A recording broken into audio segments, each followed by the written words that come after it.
আল্লাহ রাব্বুল আলামিন বললেন, ইয়া আইয়ুহাল্লাযীনা আমানু ইন তাত্তাকুল্লাহা ইয়াজআল লাকুম ফুরকানাও ওয়া ইউকাফির আনকুম সাইয়্যাতিকুম ওয়া ইয়াগফির লাকুম যুনুবাকুম ওয়াল্লাহু যুল ফাদলিল আযীম।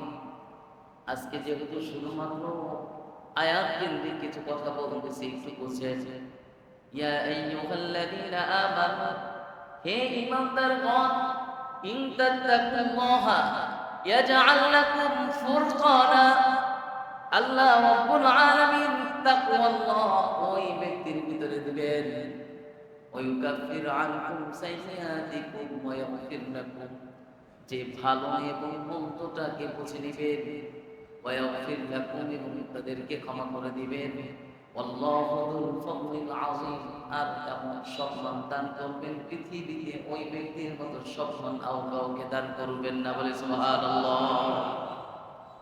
এখন আপনি আসুন, উপকারিতা কি?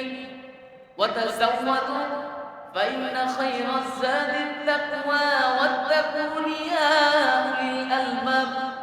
আল্লাহ রাব্বুল আলামিন জানিয়ে দিলেন, বান্দারে, দুনিয়ায় সমস্ত মানুষগুলোকে তুমি দেখবে, তারাও তো তোমার মতই মানুষ, কিন্তু ভালো এবং মন্দ বিচার না করার কারণে আমি আল্লাহ রাব্বুল আলামিন তাদেরকে ওই সম্মান দেই নাই। আল্লাহু যুল ফাদলিল আযীম, এটা এমন একটি সম্মান, এই সম্মানের কথা ওই ব্যক্তি চিন্তা করতে পারবে না। আল্লাহ রাব্বুল আলামিন বললেন, বান্দারে, মানুষ রোজা রাখবে, নামাজ পড়বে, হজ করবে, যাকাত দিবে, এরপরও কিছু মানুষ আল্লাহকে পাবে না। কেননা তার নামাজটা ছিল মানুষ দেখানোর জন্য, তার রোজাটা ছিল মানুষ দেখানোর জন্য, তার সাদকাটা ছিল মানুষ দেখানোর জন্য। এই জন্য অনেক মানুষ আছে নবীর পুত্র হয়েও জান্নাতে যাবে না।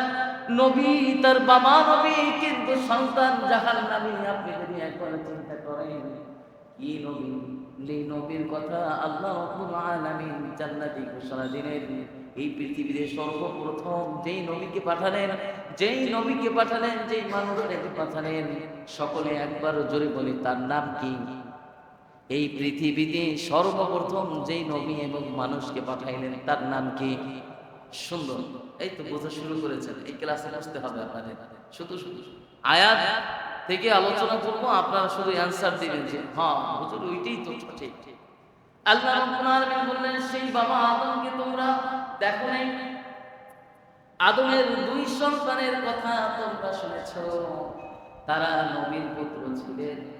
আর আল্লাহ রাব্বুল আলামিন প্রকাশ্যে জানিয়ে দিলেন সূরা মাইদার এবং ২৭ এবং ২৮ নম্বর আয়াতে, সূরাতুল মাইদাতে আল্লাহ তাআলা জানিয়ে দিলেন, ওয়াতলু আলাইহিম নাবা আবনাই আদম বিল হক إذ قربا قربانا فتقبل من أحدهما ولم يتقبل من الآخر। আদম একজন এই পৃথিবীর সর্বপ্রথম নবী, সর্বপ্রথম মানুষকে আল্লাহ রাব্বুল আলামিন পৃথিবীতে পাঠালেন। তার যে দুইটা সন্তান ছিল, হাবিল এবং কাবিলের ঘটনা তোমরা জানো। ওই হাবিল এবং কাবিলের ঘটনা আজকে বলবো না, এটা তো অনেকেই শুনেছেন। শুধু বলবো, লা ইমবাসাতনা ইলাইয়া ইয়াদাকা লিতাকতুলানি মা আনা বিবাসিতি ইয়াদিয়া ইলাইকা লিয়াকতুলাক। ওই কাবিল ছিল বড় ভাই, হাবিল ছিল ছোট ছিল। লা ইমবাসাতনা ইলাইয়া ইয়াদাকা, বড় ভাই যখন ওই ভাইকে মারার জন্য গেল, আর ছোট ভাই হাবিল বলল, আমি আল্লাহকে ভয় করি, ইন্নামা ইয়াতাকাব্বালুল্লাহু মিনাল মুত্তাকিন। তুমি যদি আমার প্রতি তোমার হাতকে প্রসারিত করে দাও, আমি কিন্তু তোমার হাত দুখানা আমি কিন্তু প্রসারিত করবো না। তুমি করতে পারো, তোমার হাত দিয়ে আমাকে আঘাত করতে পারো, কিন্তু আমার হাত দিয়ে তোমাকে আমি আঘাত করবো না। কেন? ইন্নামা ইয়াতাকাব্বালুল্লাহু মিনাল মুত্তাকিন, আমি ওই মুত্তাকিনদের কাতারে থাকতে চাই। সকলে বলে সুবহানাল্লাহ। আল্লাহ রাব্বুল আলামিন বললেন, বান্দারে, এই পৃথিবীতে মানুষ শুধু চিন্তা করে, কি চিন্তা করে? তুম্মা নুনাজ্জিল্লাযীনা তাকাও ওয়া নাযারু যালিমিনা ফীহা জিসিয়া। আমি মুমিন, আমি মুত্তাকি, আমি তাকওয়াবান, তাদেরকে যদি তাকওয়ার পরীক্ষা দাও, আল্লাহ রাব্বুল আলামিন জানিয়ে দিলেন বান্দারে ওই কাল আখিরাতের ময়দানে কোন সিরাত নামক যে কোনটা থাকবে ওখানে তো পরীক্ষা হয়ে যাবে। ওয়া ইম মিনকুম ইল্লা ওয়ারিদুহা কানা আলা রাব্বিকা হাতমান মাকদিয়া। আরে তোমরা তো সেই ওয়ারিস। আল্লাহ রাব্বুল আলামিন বললেন বান্দারে ওয়াসারিউ ইলা মাগফিরাতিন মির রাব্বিকুম ওয়া জান্নাতিন আরদুহাস সামাওয়াতু ওয়াল আরদু উইদ্দাত লিল মুত্তাকিন। ওই পুলসিরাতের ফল কেউ বিদ্যুতের গতিতে পার হবে, আকাশ যে চমকে যায়। আল্লাহ রাব্বুল আলামিন বললেন এই পুলসিরাতের ফলের নিচে জাহান্নাম থাকবে, যেই জাহান্নামের ভিতরে কিছু মানুষ পড়ে যাবে, আবার কিছু মানুষ এমন গতিতে পার হবে মনে হবে কি পার হয়েছে সেটা জানি না। এই জন্য যার ভিতরে আপন এবং তাকওয়া বেঁচে থাকবে ওই পুলসিরাতের কোন সে তত গতিতে পার হয়ে যাবে বলে সুবহানাল্লাহ। আল্লাহ তাআলা জানিয়ে দিলেন বান্দারে ওয়ালা তাতামান্নাউ মা ফাদ্দালাল্লাহু বিহি বা'দাকুম আলা বা'দ। তোমাদেরকে সূরাতুল মুমিন পবিত্র কোরআনের 18 নম্বর পারা শুরুই হয়েছে নাম সূরা মুমিন। একটু 18 নম্বর পারাটা যদি খুলেন 1 থেকে 11 নম্বর আয়াত পর্যন্ত শুধু মুমিনদের বৈশিষ্ট্য বলা হয়েছে। তখন ওখানে 11 নম্বর আয়াতে আল্লাহ তাআলা জানিয়ে দিলেন আল্লাযীনা ইয়ারিতুনাল ফিরদাউস, তোমরা ওয়ারিস হবে। এই পৃথিবীর ওয়ারিস চাও, এই ওয়ারিস তো ওয়ারিস নয়। এই পৃথিবীর ওয়ারিসের জন্য মারামারি করো, কাটাকাটি করো, হানাহানি করো। আরে এই ওয়ারিস তো অস্থায়ী ওয়ারিস, কেউ ওয়ারিস নেই, ওয়ারিসের জন্য পাগলামি করবে না। আল্লাযীনা ইয়ারিতুনাল ফিরদাউস, তোমরা তো ওয়ারিস হবে ওই ফিরদাউসে। ইয়ারিতুনাল ফিরদাউস হুম ফিহা খালিদুন। আরে তোমরা তো জান্নাতে ওয়ারিস। আল্লাহ রাব্বুল আলামিন ফরমান সুবহানারে এ অস্থায়ী জমির জন্য পাগল না হয়ে যেই কথা আল্লাহ রাব্বুল আলামিন বলেন সূরাতুজ জুমারের 73 এবং 74 নম্বর আয়াতে আল্লাহ তাআলা জানিয়ে দিলেন বান্দারে ওয়াসিকাল্লাযীনা তাকাউ রাব্বাহুম ইলাল জান্নাতি যুমারা হাত্তা ইযা জাউহা ফুতিহাত আবওয়াবুহা ওয়া ক্বালা লাহুম খাযানাতুহা সালাম। আরে তুমি তো ওই দিনের কথা ভাবো যেই দিনে তোমাকে সালাম প্রদর্শন করা হবে, যেই দিনে তোমাকে সালাম দেওয়া হবে সালামুন আলাইকুম তিবতুম ফাদখুলুহা খালিদিন। যেই দিনকে তোমাদেরকে ফেরেশতা বলবে আসো আসো তোমার জন্য এই জান্নাত। আয়াতের শুরুতে এই কথাটি বললাম নাহনু আউলিয়াউকুম ফিল হায়াতিদ দুনিয়া ওয়া ফিল আখিরাহ। আরে বন্ধু হবে ওই দিনের বন্ধু, এই ক্ষণস্থায়ী বন্ধু তুমি কারোর সাথে করবে না। এমন এক বন্ধুর সাথে বন্ধুত্ব করবে যে এই দুনিয়াতেও তোমার বন্ধু, আখিরাতেও তোমার বন্ধু থাকবে। আল্লাহ রাব্বুল আলামিন বলবেন বান্দার প্রশংসা শুধু আল্লাহ রাব্বুল আলামিনের করো। وقالوا الحمد لله الذي صدقنا وعده وأورثنا الأرض نتبوأ من الجنة حيث نشاء فنعم أجر العاملين। আল্লাহ রাব্বুল আলামিন বলেন বান্দারা ওদিনকে প্রশংসা বান্দা করবে। কি প্রশংসা?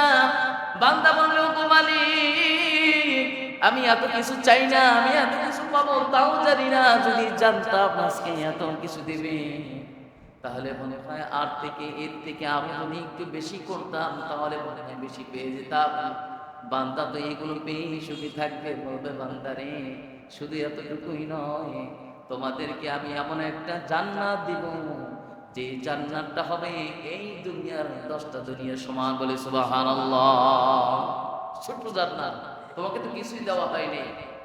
আল্লাহ তাআলা জানিয়ে দিলেন বান্দারে এই সফল ব্যক্তিরা দুনিয়াতে সফল চায় নাই। দেখবেন কিছু ব্যক্তি আছে ঘর নাই, বাড়ি নাই, সন্তান নাই, সম্মান যদি কেউ দেয় ভালো, না দিলেও ভালো, ভালো খেলেও ভালো আর খারাপ খেলেও ভালো, কেউ কাছে হাত পাতে না। ওই ব্যক্তিরা এই দুনিয়ার সফলতা চায় নাই।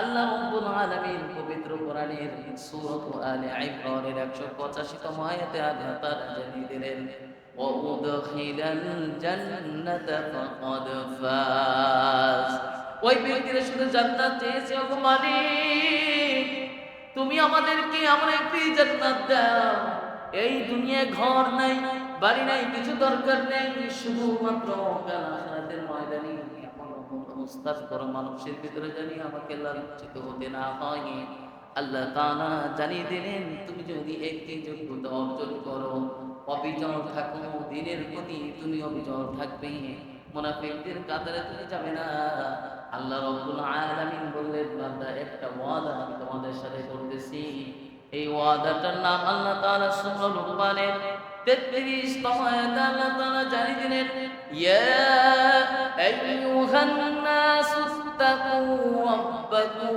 ওয়াখশাউ ইয়াওমান লা ইয়াজজি ওয়ালিদুন আন ওয়ালাদি ওয়ালা মাওলুদুন হুয়া জাযিন আন ওয়ালিদিহি শাইআ আল্লাহ রাব্বুল আলামিন বলেন বান্দারে ইয়া আইয়ুহান নাস সকল মানুষের কথা বলে নাই ইয়া আইয়ুহাল্লাযীনা আমানু সমস্ত ঈমানদারের কথা বলে নাই আল্লাহ রাব্বুল আলামিন বলেন ইয়া আইয়ুহান নাস তাকু হে মানুষ সকল মানুষরা একটু শোনো আইয়ুহান নাস সকল মানুষ ইত্তাকু রাব্বাকুম তোমরা যদি ভয় করো ওয়াখশাউ ইয়াওমান লা ইয়াজজি ওয়ালিদুন আন ওয়ালাদি ওই দিনের কথা যেই দিনের কথা আল্লাহ রাব্বুল আলামিন বারবার তোমাদেরকে বলতেছেন ওয়াখশাউ ইয়াওমান লা ইয়াজজি ওয়ালিদুন আন ওয়ালাদিহি ওয়ালা মাওলুদুন হুয়া জাযিন আন ওয়ালিদিহি শাইআ ইন্না নিশ্চয় আমি ওয়াদা করলাম ওয়াদাল্লাহি হাক্কুন ফালা তাগুররান্নাকুমুল হায়াতুদ দুনিয়া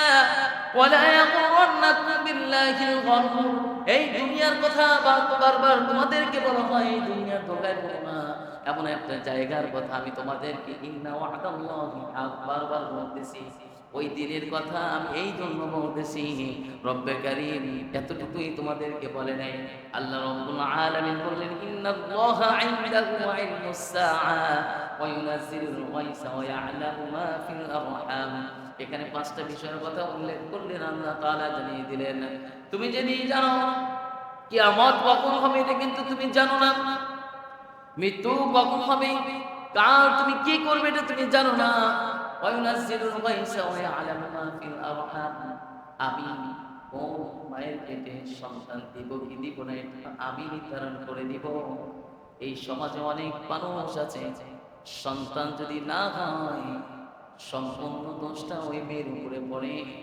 কিন্তু না না না ওয়া ইয়া'লামু মা ফিল আরহাম এই মায়ের গর্ভে কি আছে আমি আল্লাহ রাব্বুল আলামিন জানি কিন্তু যদি তুমি এই দোষটা ওই মায়ের প্রতি দাও ওই মেয়ের প্রতি দাও এটা তোমার ভুল আচরণ করা হবে আল্লাহর কাছে চাও ইন্নাল্লাহা ইনদাহু ইলমুস সাআ ওই জ্ঞান ওই আখিরাতের জ্ঞান ওই কিয়ামতের জ্ঞান রব্বে কারীমের কাছে এই জন্য ওয়া ইয়া'লামু মা ফিল আরহাম ওয়া মা তাদরি নাফসুম মাযা তাকসিবু গাদা ওয়া মা তাদরি নাফসুম বিআইয়ি আরদিন তামুত ইন্নাল্লাহা আলিমুল খাবীর যেহেতু এমন কিছু আছে মৃত্যু কখন কোন অবস্থায় কার হবে আমরা জানি না এই জন্য এত চিন্তা কিসের এটা চিন্তা না করে একটু ভয় থাকতে পারে না আল্লাহ রাব্বুল আলামিন বললেন বান্দারে সূরাতুস সাবা 12-14 নম্বর আয়াতে আল্লাহ তাআলা জানিয়ে দিলেন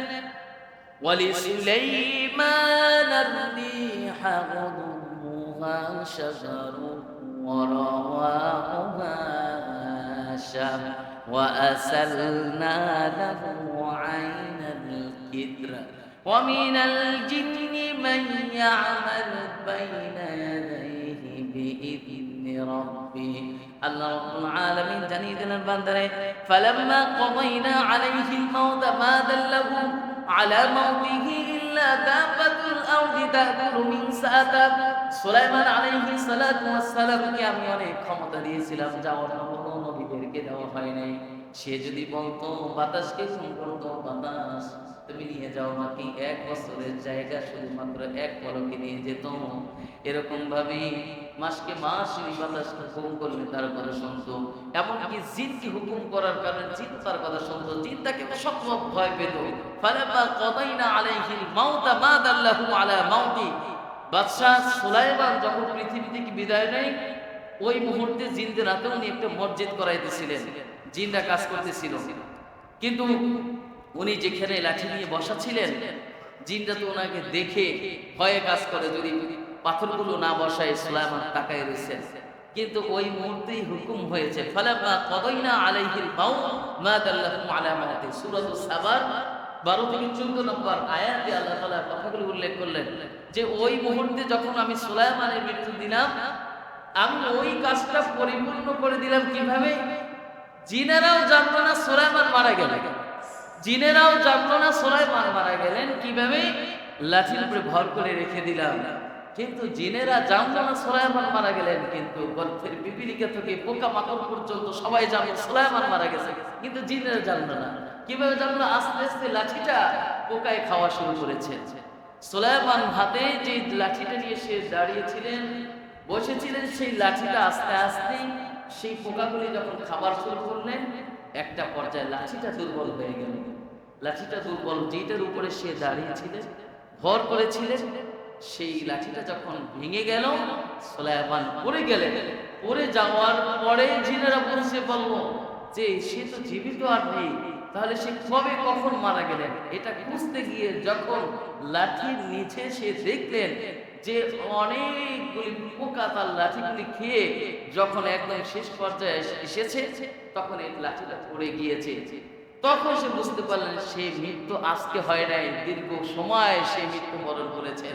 কিন্তু আল্লাহ রাব্বুল আলামিন তাকে লাঠির উপরে ভর করে রেখে দিয়েছেন, তার একটাই কারণ, জিনেরা যেন কাজটা কমপ্লিট করে। বলে সুবহানাল্লাহ। ফালাম্মা কদাইনা আলাইহিল মাউতা মা দাল্লাহুম আলা।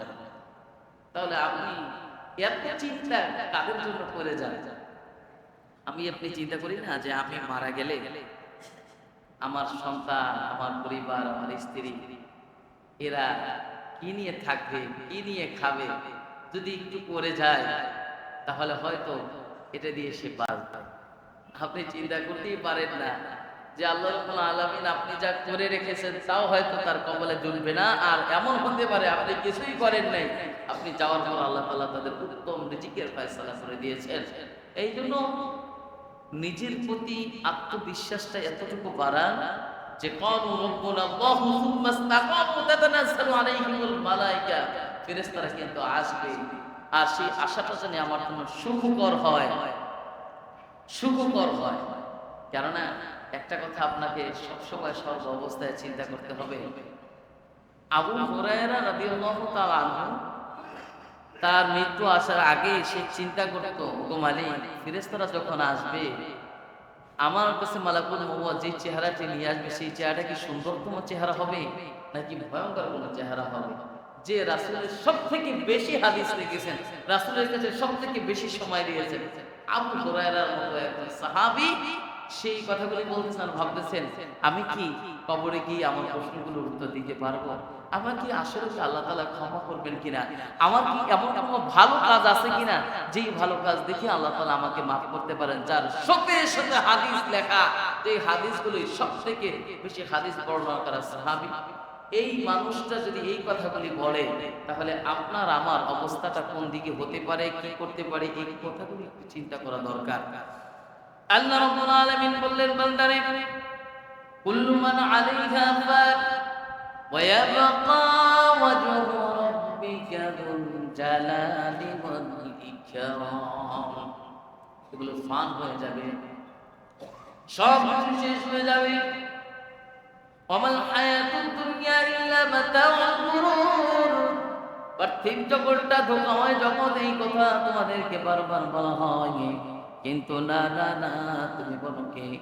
ওয়ালিকুল্লি উম্মাতিন আজাল ফাইদা জাআ আজালুহুম লা ইস্তাখিরুনা সাআতান ওয়া লা ইস্তাকদিমুন। আল্লাহ রাব্বুল আলামিন বলতেছেন, বান্দারে কেমন ধোঁকাময় জগৎ একটু বিশ্লেষণ করি। ফাইদা জাআ আজালুহুম লা ইস্তাখিরুনা সাআতান ওয়া লা ইস্তাকদিমুন। এমন হতে পারে তোমার মা অসুস্থ, তোমার স্ত্রী অসুস্থ, তুমি বাজারে যাচ্ছ, এমন সময় মালাকুল মউত এসে গেল, ওই সময় তোমার একটা কবজ হবে। আল্লাহ রাব্বুল আলামিন বললেন, না না না, সময়টা নির্ধারণ করা ওই সময়, তাকে ওই সময় তো আমার কাছে সাড়া দিতে হবে। কিন্তু একবারও চিন্তা করলে না যেই সময়ের কথা আল্লাহ রাব্বুল আলামিন নির্ধারণ করে দেয়নি, বললে আমি যেই সময়টা নির্ধারণ করে দিয়েছি অবশ্যই তোমাকে আমার ডাকে সেই সময় সাড়া দিতে হবে। কিন্তু বান্দা তুমি বুঝো না, ওয়া আনফিকু মিম্মা রাযাকনাকুম মিন ক্বাবলি আন ইয়াতিয়া আহাদাকুমুল মাউত ফায়াকুলা রাব্বি লাউলা আখখারতানি ইলা আজালিন করিব ফাআসাদদাক ওয়া আকুন মিনাস সালিহিন। আল্লাহ রাব্বুল আলামিন বলেন, বান্দারে আমার কাছে আসার আগে তুমি এমন কিছু ব্যয় করে যাও যেই ব্যয় দিয়ে তোমার কাজ হবে। আজকে 50 লাখ টাকা, 10 লাখ, 20 লাখ টাকা আপনার যদি চুরি হয়ে যায়, যদি শেষ হয়ে যায়, এমন জায়গায় ব্যবসা দিয়েছেন সেখান থেকে আর কখনো ফেরত পাবেন না। আপনি সাথে সাথে মনটাকে বুঝ দিলেন যে যা ওটাতে আপনি শেষ হয়ে গিয়েছে, চেয়েছিলাম ব্যবসা করতে, হইল না, দরকার নেই। কিন্তু আপনাকে যদি আজকে বলা হয় এমন কিছু আল্লাহ রাখি ব্যয় করে যান, সেটা আপনার পরপারের জন্য হবে, সাথে সাথে আপনার পকেট থেকে অতিরিক্ত যদি 500-1000 টাকা বের হয়, আপনাকে আল্লাহ রাব্বুল আলামিন বলবেন, ওয়া আনফিকু মিম্মা রাযাকনাকুম মিন ক্বাবলি আন ইয়াতিয়া আহাদাকুমুল মাউত ফায়াকুলা রাব্বি লাউলা আখখারতানি ইলা আজালিন করিব। ওই দিন আসার আগেই তোমাকে ব্যয় করতে বলেছিলাম, কিন্তু তোমার সম্পদ যেহেতু ইসলামের জন্য ব্যয় হয় নাই, গরিব দুঃখীর জন্য ব্যয় হয় নাই, আত্মীয় স্বজনের জন্য ব্যয় হয় নাই, এই সম্পদ তো আমি তোমাকে আগেই ব্যয় করতে বলেছিলাম। এখন যেহেতু ব্যয় করো নাই, এই সম্পদ দিয়ে আর কোনো কাজ হলো না। এই জন্য আল্লাহ রাব্বুল আলামিন বললেন, বান্দারে আমাদের জীবনটা মুহূর্তেই পরিবর্তন হয়ে যাবে। রবের প্রতি যদি এই ধারণাই না থাকে, সুধারণা যেটাকে বলি, ভালো ধারণা আমরা যেটা বলি, আল্লাহ রাব্বুল আলামিন বললেন ওই ধারণা যতক্ষণ না থাকবে ততক্ষণ তুমি পরিপূর্ণ ঈমানদার হতে পারবে না। আল্লাহর প্রতি বিশ্বাস এবং আস্থা রেখে তোমাকে সামনের কাজগুলি করতে হবে। সহিহ মুসলিম এবং আবু দাউদের বর্ণনায় আল্লাহর হাবিব সাল্লাল্লাহু আলাইহি ওয়াসাল্লাম বললেন, আবু হুরায়রা রাদিয়াল্লাহু তাআলা আনহু থেকে হাদিসটা বর্ণিত, তিনি বলেন রাসূলুল্লাহ সাল্লাল্লাহু আলাইহি ওয়াসাল্লাম বললেন, বান্দারে আল্লাহর একটি রহমত, এই রহমতের ভিতরে এক ভাগ রহমত, মায়া, ভালোবাসা, দয়া তোমাকে দেওয়া হয়েছে, আর মাত্র 99টা ভাগ তোমার কাছ থেকে নিয়ে আল্লাহর কাছে রেখেছেন। সেই আল্লাহ রাব্বুল আলামিন বললেন, বান্দারে আমার ডাকে সাড়া দেওয়ার সময় তুমি কি হিসাব দিবে একবার চিন্তা করো। আল্লাহ রাব্বুল আলামিন জানিয়ে দিলেন, বান্দারে ইন তুআযিবুহুম ফাইন্নাহুম ইবাদুক ওয়া ইন তাগফির লাহুম ফাইন্নাকা আনতাল আজিজুল হাকীম। আল্লাহ চাইলেও কিন্তু তোমাকে ক্ষমা করতে পারে, আবার চাইলে কিন্তু তোমার হিসাবটা কঠিন করতে পারে। আপনাকে যদি আপনি একবার বরত্ব মনে করেন, আমার টাকা আমাকে বাঁচাবে, আমার রহমত লাগবে না, আল্লাহ রাব্বুল আলামিন বললেন, বান্দারে কোন বান্দা যদি তোমার আমল নিয়ে গর্ব করো, তাহলে তোমার অবস্থা এমন হবে ওই রহমত আল্লাহ রাব্বুল আলামিন তোমার কাছ থেকে ছিনিয়ে নেবেন। কারণ একজন বান্দা দীর্ঘদিন আল্লাহর রহমত নিয়ে গর্ব করেছিল, আর বলেছিল আমার রহমত দরকার নেই, বরকত দরকার নেই, আমি যে ইবাদত করেছি ওই ইবাদতটা শুধু তোমার জন্য করেছি, তোমার দয়া ছাড়া আমি জান্নাতে যেতে চাই শুধুমাত্র আমার ইবাদত দিয়ে, তোমার দয়া ছাড়া আমি জান্নাতে যেতে চাই শুধুমাত্র আমি যে ইবাদত করেছি। এই 70 বছর, 50 বছর, 80 বছরের ইবাদত দিয়ে আপনি জান্নাতে যেতে চান, আল্লাহ রাব্বুল আলামিন মিজানের পাল্লায় সমস্ত ইবাদতগুলি রাখলেন। আর রব্বে কারীমের চক্ষু নামক নিয়ামত, একটা চক্ষু দুইটাও নয়, একটা চক্ষু দিয়ে যা দেখেছেন এই নিয়ামতগুলি 70 বছরের জিন্দেগির এই নিয়ামতগুলি যখন রাখলেন, আল্লাহ রাব্বুল আলামিন বললেন, বান্দারে তাকিয়ে দেখো, তোমার সারা জীবনের যে ইবাদতগুলি আছে এই ইবাদতের চাইতে আমার দেওয়া মাত্র একটা চক্ষু নিয়ামত 1000 গুণ বেশি, বলে সুবহানাল্লাহ। কি ইবাদত করে? এই ইবাদত দিয়ে জান্নাতে যাওয়া রব্বে কারিমের দয়া ভালোবাসা ছাড়া, মায়া ছাড়া, মহব্বত ছাড়া, আপনার মতো আমার মতো গুনাহগার আমরা যে আমল করি এই আমল দিয়ে জান্নাতে যাব। যদি রব্বে কারিমের দয়া না থাকে আমার জন্য আপনার জান্নাতটা এত সহজ নয়। আল্লাহ রাব্বুল আলামিন বললেন বান্দারে, ওমাই ইউতি'আল্লাহা ওয়ার রাসূল ফাউলাইকা মা'আল্লাযীনা আন'আমা আল্লাহু আলাইহিম মিনান নাবিয়্যিন ওয়াস-সিদ্দীকিন ওয়াশ-শুহাদা'i ওয়াস-সালিহিন ওয়া হাসুনা উলাইকা রাফীকা। হযরত আব্দুল্লাহ ইবনে ওমর রাদিয়াল্লাহু তাআলা আনহু থেকে বললেন, আল্লাহর রাসূলের কাছে একজন সাহাবী আসলেন। সেই সাহাবী এসে বললেন, ওগো নবী, অনেক আমল করতে যদি নাও পারি, আপনি আমাকে একটা আমল শিখিয়ে দিন, যে আমল দিয়ে সরাসরি জান্নাতে যাওয়া যাবে। আল্লাহর হাবিব বললেন, একটা আমল শিখিয়ে দেব, যে আমলটা যদি সত্যিকারে পালন করতে পারো ওই আমল দিয়ে তুমি জান্নাতে যেতে পারবে। সাথে সাথে আরেকজন এসে বললেন, আমাকে আপনি এমন একটা আমলের কথা বলেন, ওই আমলটা আজকে আমি জেনে রাখি, যে আমলটা করলে আমি জাহান্নামে চলে যাব। বলতেছি, কি বলবো? একটাই আমল? হ্যাঁ, একটাই আমল শিখাই দিবে, যে আমল একটা করলেই তুমি জান্নাতি, আর যে আমল একটা না করলেই তুমি জাহান্নামে। আল্লাহর হাবিব সাল্লাল্লাহু আলাইহি ওয়াসাল্লাম সাহাবীদেরকে বললেন, শুধুমাত্র তোমার জীবনে তুমি সত্য বাস্তবায়ন করো, শুধুমাত্র সত্যকে বাস্তবায়ন করো, একটা আমল করো, শুধু একটাই আমল, আর কোনো আমল নেই। তুমি তোমার জীবনের সত্যটাকে বাস্তবায়ন করো, আর তুমি তোমার জীবন থেকে মিথ্যাকে সারা জীবনের জন্য ছেড়ে যাও। আপনি যখন সত্যর উপরে থাকবেন, সত্য সারা জীবনের জন্য নিজের বাস্তবায়ন করে নেবেন, তখন আপনি আস্তে আস্তে মিথ্যা ছেড়ে দিবেন। নামাজ না পড়লেও যখন হ্যাঁ বলেন, তখন কি বলো, নামাজ পড়িনি, আবার হ্যাঁ বলতেছি। আপনাকে সাক্ষী দিতে হবে, দুপুরের সময় নামাজ আপনি পড়েন নাই, আসরের নামাজ আপনি পড়েন নাই, ঈশার নামাজ আপনি না পড়ে ঘুমিয়ে গিয়েছেন। কতকাল আর মিথ্যার উপরে থাকবেন? এই জন্য আমল শুধু একটাই, আপনি সত্যের উপরে থাকেন। যেই ব্যক্তি আপনাকে মিথ্যার উপরে রাখবে, আস্তে আস্তে মিথ্যা বলতে বলতে বলতে অন্তরটা কালি হয়ে যাবে। আর এই অন্তর থেকে গুনাহ করলে আপনি বুঝবেন না আসলে ওই যে ইন তাত্তাকুল্লাহা ইয়াজআল লাকুম ফুরকানা ওয়া ইউকাফির আনকুম সাইয়্যাতিকুম, তুমি ভালো এবং মন্দর পার্থক্যটা বোঝার ক্ষমতা আল্লাহ রাব্বুল আলামিন তোমাকে দিবে না। সম্মানিত হাজিরিন, আমরা শুক্রবার দিন সময় কম, শুধু এতটুকুই বলি, আপনার আমার জীবনে সত্য মিথ্যার পার্থক্যর সময় এখন এসেছে। এখন সময় যদি পরিবর্তন না করেন, তাহলে জিন্দিগিটা আরো কঠিন হয়ে যাবে। আসুন, মিথ্যাকে ছেড়ে, মিথ্যা কথা বর্জন করে, মিথ্যা মানুষের সাথে জড়ে, শুধুমাত্র মিথ্যা বন্ধুকে এই দুনিয়ার বন্ধু না বানিয়ে আখিরাতের স্থায়ী বন্ধু বানাই। যে আল্লাহ রাব্বুল আলামিন আপনাকে আমাকে সত্যের পথে প্রতীক হয়ে জান্নাতের সেই যাওয়াটা সহজ করে দিবে, আমাদের আমলি জীবনটা আরো সহজ হয়ে যাবে। আল্লাহ রাব্বুল আলামিন আপনাকে আমাকে এই উত্তম প্রতিদান দান করুন। আমিন। ওয়া আখিরু দাওয়ানা আলহামদুলিল্লাহি রাব্বিল আলামিন।